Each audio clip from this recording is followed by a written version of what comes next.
Hey, you guys. I just wanted to show you this new type of marble that I'm working on. This is a second layer of a previous one, but I think it enhanced it. By the end of the video, I would love to know if you guys think you liked it before or after better. Anyways, it's super easy, and let's get into it. So this is how it looks first, before the second layer. If you want to see how this part of it was done, if you like this version better, it is on our channel and you're welcome to check it out. So we really liked this version. It was really nice, but I wanted to see what it would look like if it was a little bit more softer, a little bit more muted or muted if you're Rhonda. And so I'm going to add a second cloudy kind of layer to it. And I will tell you all the products and everything I use as I go. The resin that I'm using is Stone Coat Art Coat because I use it anytime there's a white finish that I'm working on. This white that I'm adding is titanium, and I'm using very, very little in about, 3 ounces of resin, mixing it up really well. I wanted it to be like lighter than like skim milk or lactose-free milk. This amount is going into my opaque white. I want this to be completely opaque. I don't want to be able to see through it. And these pastes that we carry do just that. They're so versatile. They can be translucent or opaque. They're great.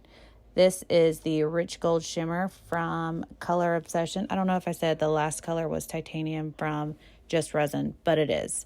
The Rich Gold Shimmer is really nice. It's kind of a deeper gold.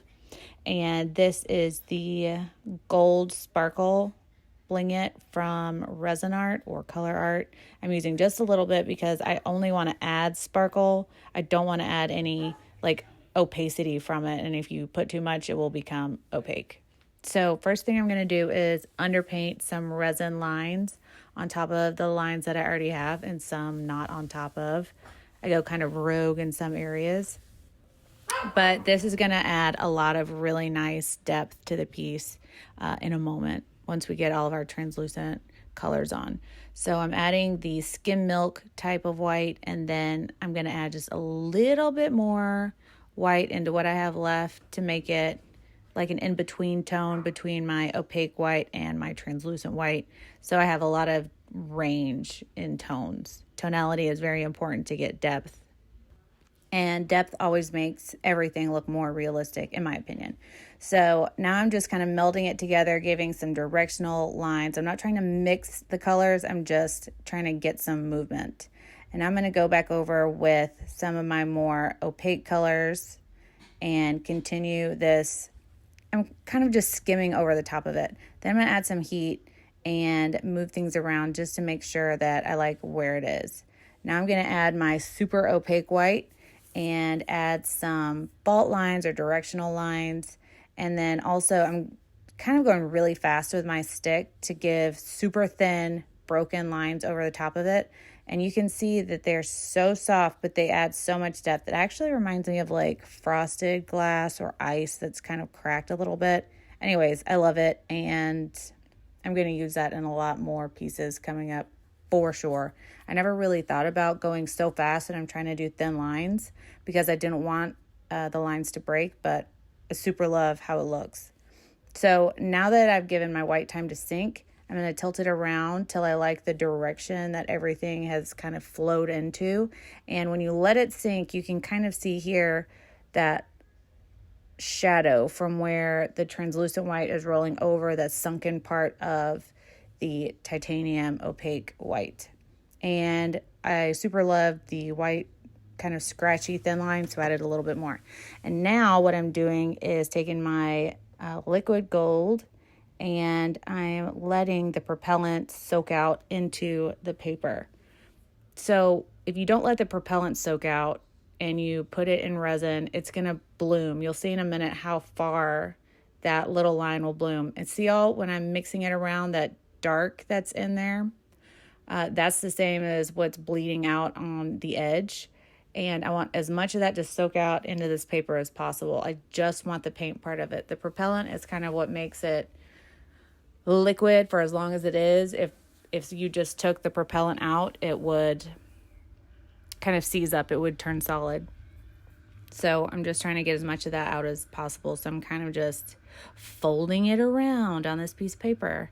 And every once in a while, I'm checking it.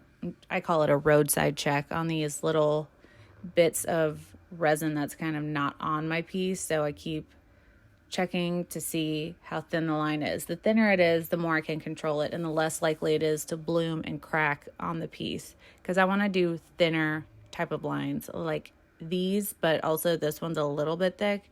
And so in a minute, I kind of thin it out a little bit.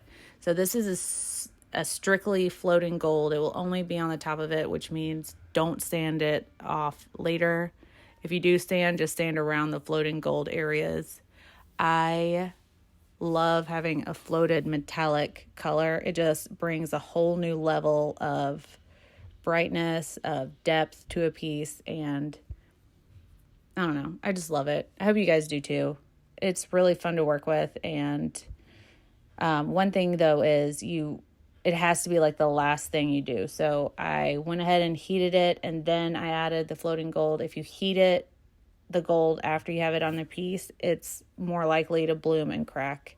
And so all these little fine lines are because I let the propellant soak out. If I were to have just gone ham and gone right in there with that floating gold, I wouldn't have been able to get such fine little lines. And I think that those fine lines and breaks in the floating gold just does something magical. I could be wrong. Let me know down in the comments if you like the floating gold look or nah. Also, do you like the first version of this piece or the juiced up one like this? Let me know. You guys are amazing. Be kind to one another because you never know what someone's going through. And always remember, we do the dust so you don't have to. Bye. I said bye.